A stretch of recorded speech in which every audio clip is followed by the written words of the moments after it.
Davis. But the most skillful fighter at 135 will be hands down Shakur Stevenson.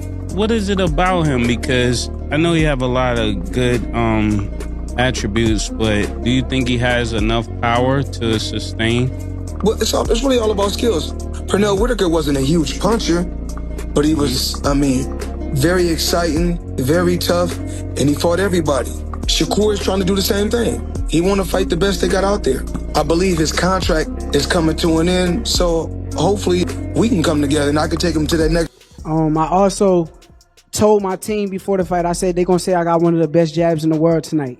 And tonight I went out there and I just used my jab over and over and made it a weapon, and he couldn't stop it. And for the future young fighters that's coming up behind me, the jab is one of the most important punches, and I hope that they add that to their games too.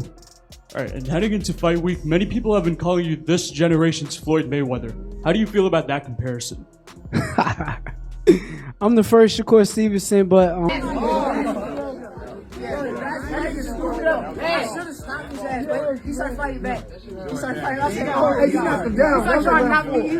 Floyd Mayweather has made his stance crystal clear. After years of hearing Shakur Stevenson labeled as cautious or dull, Floyd's response to Shakur's dominant performance against Teofimo Lopez shut down those narratives instantly. This wasn't simply a win. It was a technical showcase built on the same defensive principles that defined Mayweather's own career. A reigning champion was outclassed from start to finish, and the shift in power was impossible to ignore. This wasn't a moment where the spotlight was handed over. It was taken. And now, Floyd believes the rise of Shakur Stevenson is something the sport can no longer deny. All glory to God. It was an amazing night. I put the work in. I stayed disciplined throughout my camp. I was in tremendous shape. And T.O., he's a hell of a fighter, but I was the better man tonight. Guys, just raise your hands, please, and the microphone will be brought to you. Thank you. Shakur, congratulations, man. Great performance, obviously. Did you feel at some point that you demoralized him and he was just kind of trying to get to the finish line? Yeah, I definitely did. I feel like he's a fighter, so he tried to fight back. But, yeah, I picked him apart. In the second round, I want to say that I told my corner, I said, I'm stronger than he is. Did you feel like you hurt him at any point in the fight? Yeah, for sure. I hurt him a couple of times. My jab, my left hand to the body, my left hand up top. I put on a great show tonight. Obviously, a great performance against your best opponent. Any disappointment that you didn't stop him? Because you said even during the fight you wanted to stop him. No, there's no disappointment. It's boxing at the end of the day. I seen him go out there, and when I was about to stop him, he started fighting back a little bit. So, respect to him.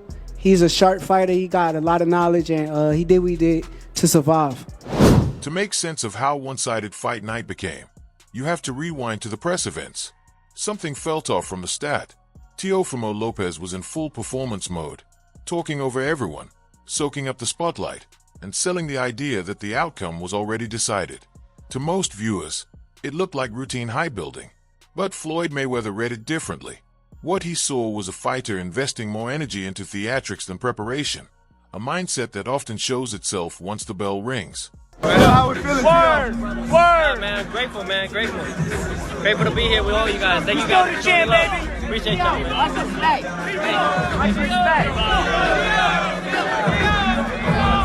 There is a clip circulating right now that a video making the rounds now feels almost prophetic in hindsight.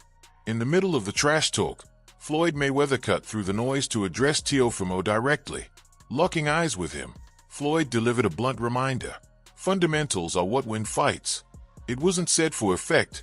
It was a warning straight from one of the greatest defensive fighters the sport has ever seen. In that moment, Floyd seemed to signal that no amount of hype or bravado would protect Teofimo from a technician operating at the highest level. While Teofimo chased attention and sound bites, Shakur stood quietly beside him, calm and unreadable, already a step ahead. That silence spoke volumes. And looking back now, it was the earliest clue that Teofimo had no real grasp of what awaited him once the fight began. My jab over and over and made it a weapon, and he couldn't stop it. And for the future young fighters that's coming up behind me, The jab is one of the most important punches, and I hope that they add that to their games too. All right, and heading into fight week, many people have been calling you this generation's Floyd Mayweather. How do you feel about that comparison? I'm the first Shakur Stevenson, but Floyd Mayweather's my guy. He called me right before the fight. He always texts me. He told me that he was proud of me before the fight happened. So Floyd is my family. I got a lot of love for Floyd, but I'm the first Shakur Stevenson. This is where the story starts to feel almost unsettling. In the days leading up to the bout, behind-the-scenes footage from Shakur's camp surfaced online, showing Floyd Mayweather holding pads for him. Normally, clips like that are pure promotion, quick combinations, dramatic edits, and little substance. This one stood apart. Floyd wasn't chasing flash. He was focused on precision. Over and over, he emphasized a subtle sequence, a small angle change, a measured step back, then a perfectly timed lead hook.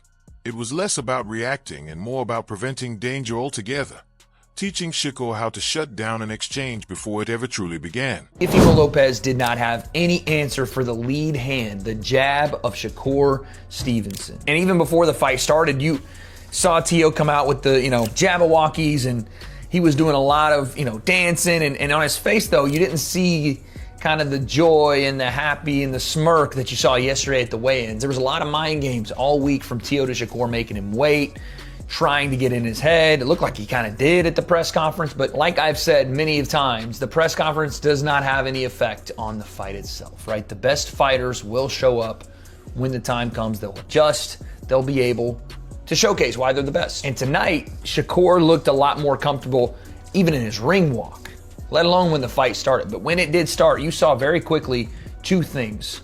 Teofimo Lopez was going to have real problems with the hand speed of Shakur Stevenson, his lead hand, and that Teofimo wanted two really specific things early in this fight. Number one, he clearly wanted to land his big right hand over the top. And again, it was off of one or two punches, then switch to southpaw and try to land the left hand while covering distance. And it was I won't say basic attack, but it was a fundamental problem with that attack from Teofimo Lopez. He was having real trouble getting to Shakur Stevenson. He could not get past the lead hand. The jab was stifling him. He was having trouble cutting the ring. He was having trouble getting to the outside foot. This was an orthodox southpaw matchup where Teofimo needed to step to his left to try to push the lead hand away, or at least get head off center line if he wanted to throw his right hand. Instead, he was doing the opposite, and Shakur was taking the outside track. Teo was stepping on the inside lane and then fading to his right side, right into the left hand of Shakur Stevenson, which, by the way, in the first round, Shakur didn't really even throw a backhand. It was just jab. And every time he would touch him with the jab. Jump ahead to rounds 4 and 5, and the strategy becomes crystal clear. Watching the footage, you can see Shakur repeating the same sequence flawlessly. Every time Teofimo tried to unload his powerful right hand, Shakur had already shifted, snapping off a check hook and sliding safely out of range. This wasn't a natural reaction. It was the result of careful preparation. Teofimo was swinging at shadows. That single drill effectively neutralized his most dangerous weapon, his power, proving that Shakur's performance wasn't just raw talent. It was the work of a disciplined student who had mastered the Mayweather system and executed it perfectly under the spotlight.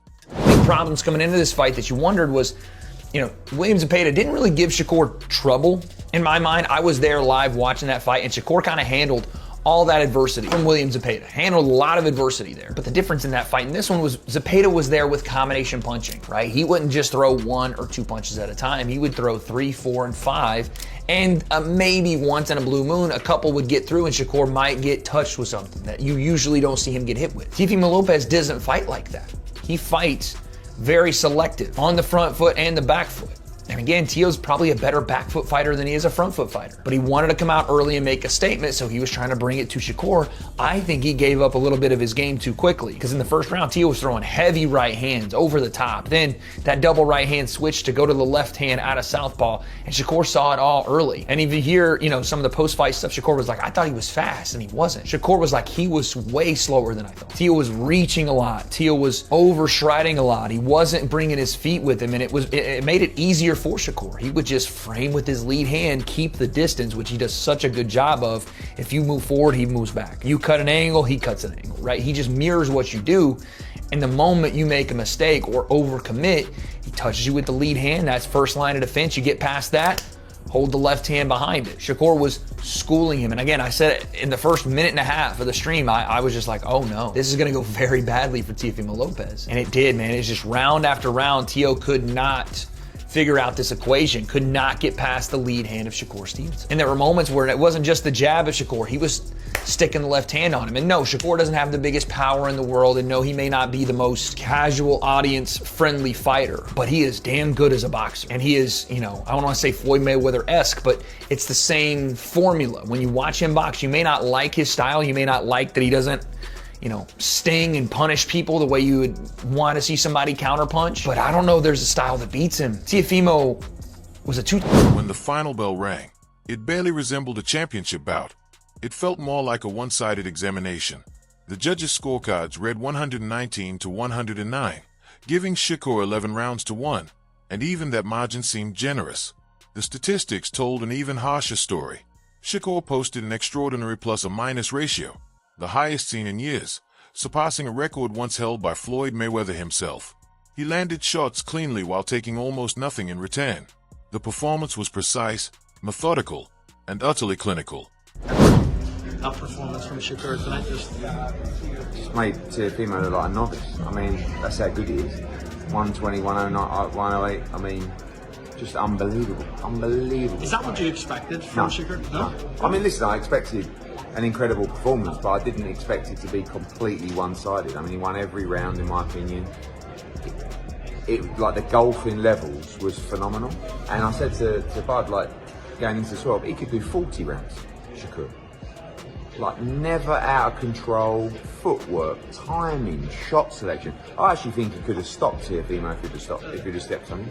Teofimo looked like frustrated, just obviously he was busted up to the face.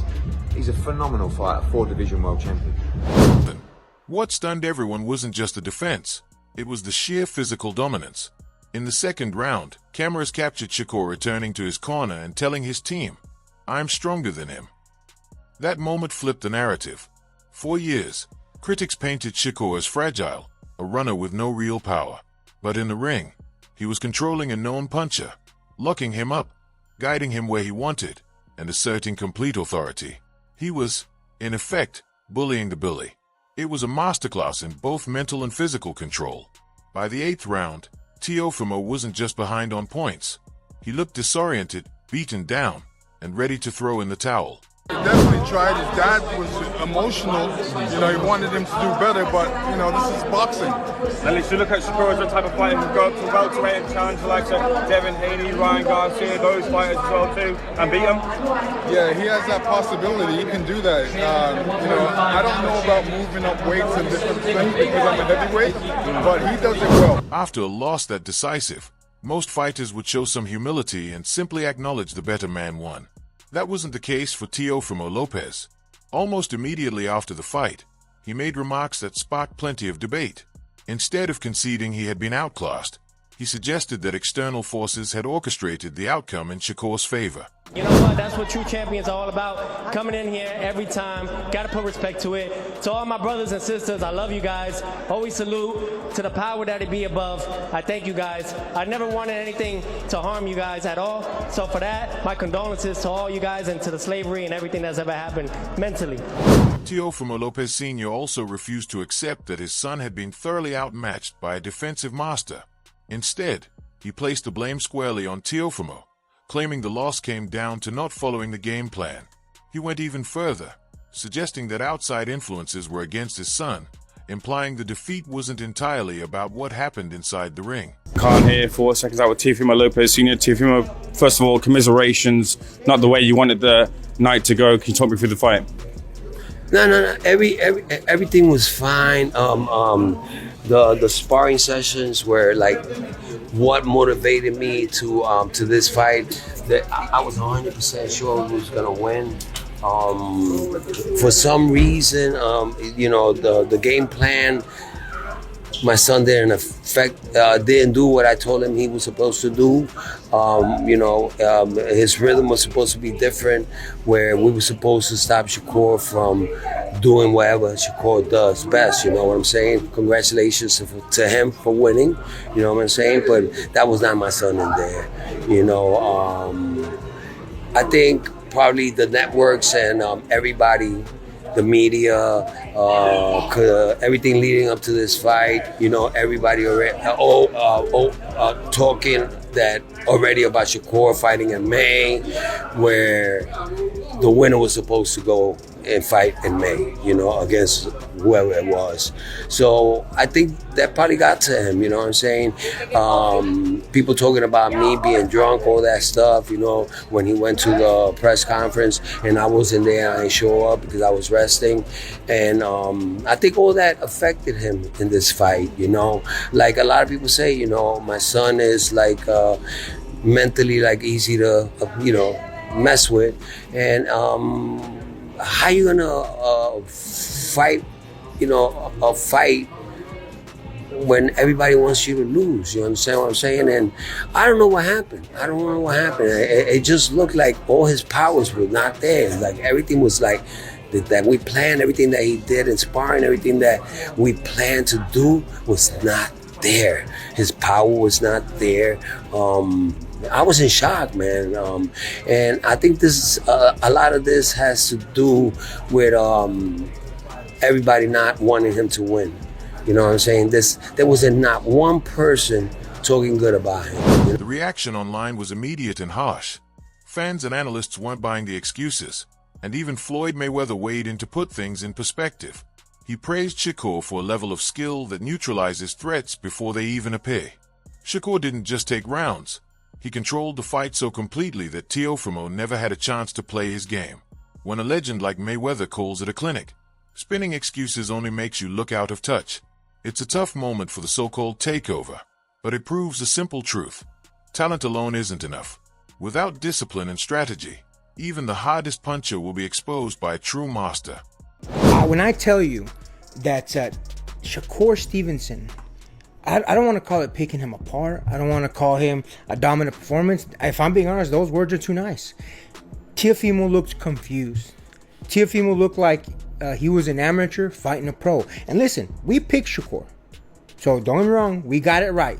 That being said, most people pick Shakur. So it's not like we're some sort of, you know, motherfuckers from the future. We picked Shakur because of the way that he's managed to maintain himself. He's always shown up and he's always maintained that level of performance that he gave out tonight. Slow, dominant. There was a couple things that I noticed that were a little dirty, but besides that, he did his thing in there. And we said in our review of this fight, before this fight happened, we said that we don't know what type of Teofimo we're going to get. Teofimo, there is often moments where Teofimo seems to give out phenomenal standout performances, exciting performances, not even coming out of nowhere because it's standard Teofimo, but just performances where you'd be like, chef's kiss.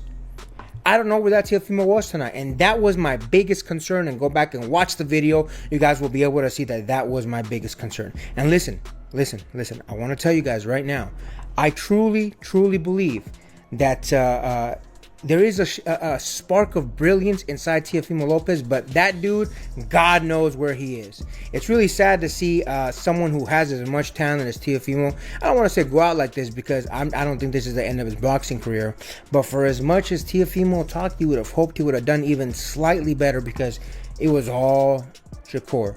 Now, don't get me wrong. Now that the dust has settled, the full story about their past is coming to light.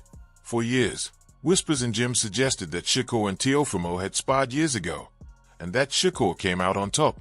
Teofimo's team always dismissed those claims as false.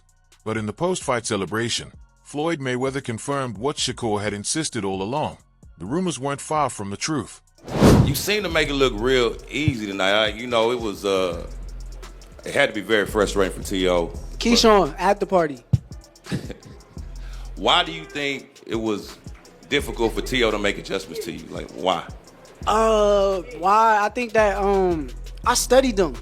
I've been watching him for years. I seen T.O. when we was in the amateurs. Everything that I seen was there tonight. Like the things that I kind of saw on tape and on film, it was all in front of me tonight. And there is benefits from watching tape.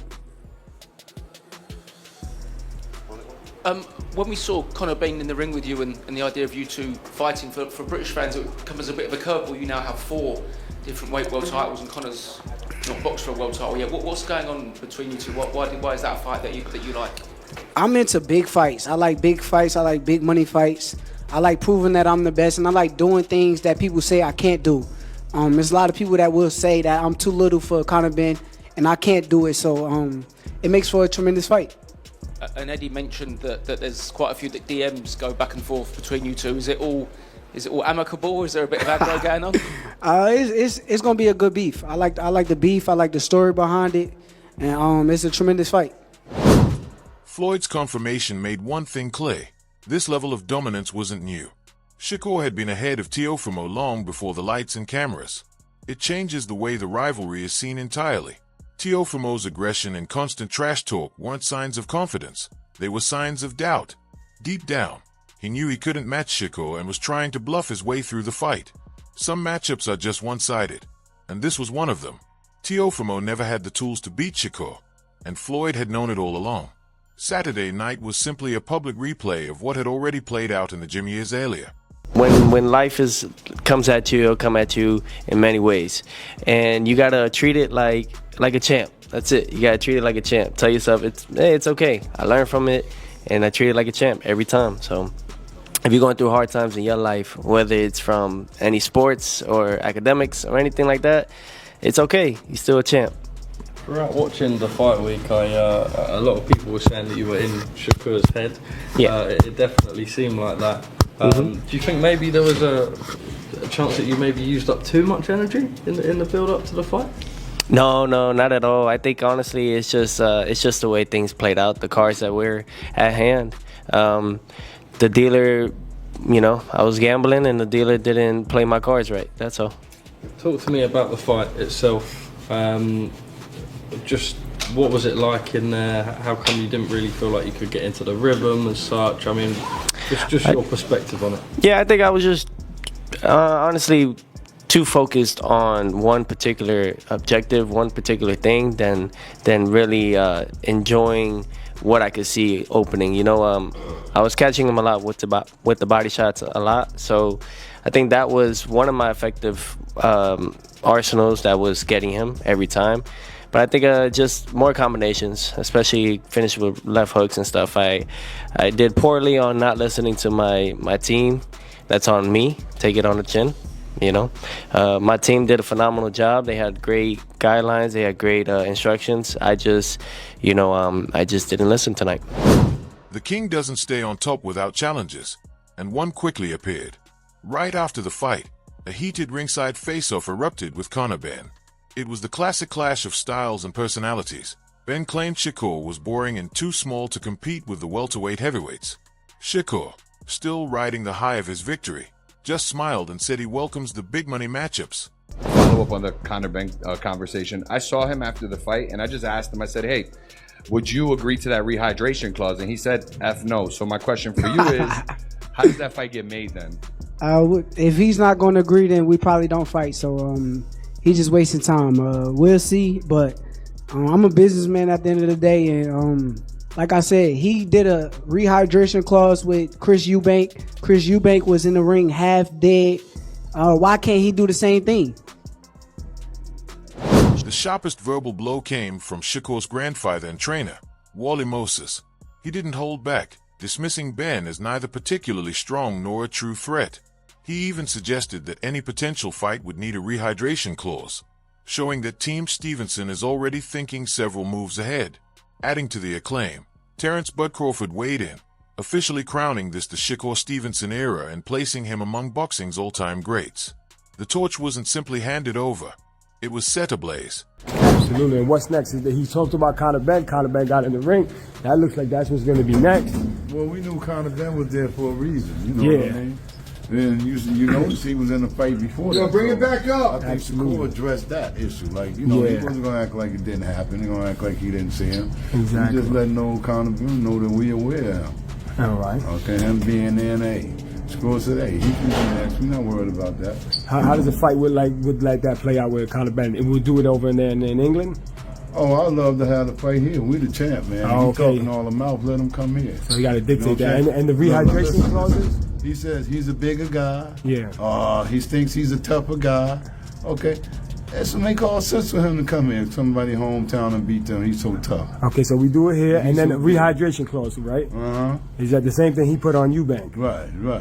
Because the rehydration clause is because we don't want him to try to go up bigger and try to be a weight. Not that he would be a bully, because you know that don't mean shit. You know, you can, until you get in the ring and you able to establish and do what you can in the ring.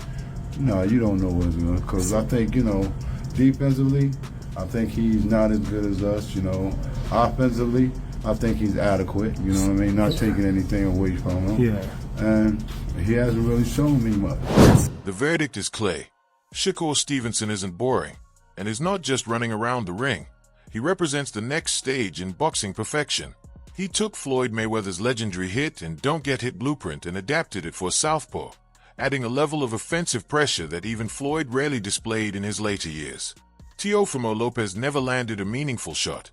Critics have no choice but to recognize his skill, and with Floyd Mayweather's endorsement, Shakur's dominance is officially undeniable. What to think about, obviously, Teo's eye? He never seemed to be able to get into it at all. Is that kind of like the experience you had? Boy, he won a round or two, maybe, but that's it. Shakur too dominant. He was able to hit him clean first round, able to avoid shots. Shakur is just on his A game. He's sharper, he's stronger, he's better, and now he's a 4th division world champion. I'm so proud of him. He called out Conor Ben right after. You think that fight ends up happening probably 147? Only thing I don't like about the Conor Ben fight is how big he is, but as far as skill-wise, I think Shakur is better. He's a better fighter than Conor Ben too. But he has to know that Conor Ben is, one, a lot bigger, a lot stronger, and he's a wild fighter. He's going to come in, and when he sees the boxing not working, he's going to try to make it a brawl. Well, like I said, I think Shakur can beat anybody, but I don't think when they fight, what they fighting at 47? So I just spoke to Conor Ben on his way out the ring, and I asked him, I said, are you willing to agree to that rehydration clause? He said, F no. So how does that fight get made otherwise? Yeah, this guy, look, Shakur is great in his own right, but there's no reason for him to fight against Conor Ben. For what? But, hey, if he's rocking, I'm rolling, and if he may need me in camp for that one. And I'm going to come put all 175 pounds on his ass. Yeah. Because he got to fight this dude on him. So I'm going to come be his sparring partner and let him punch me, but I'm going to lay on him. We may be looking at a fighter who is truly untouchable in this era.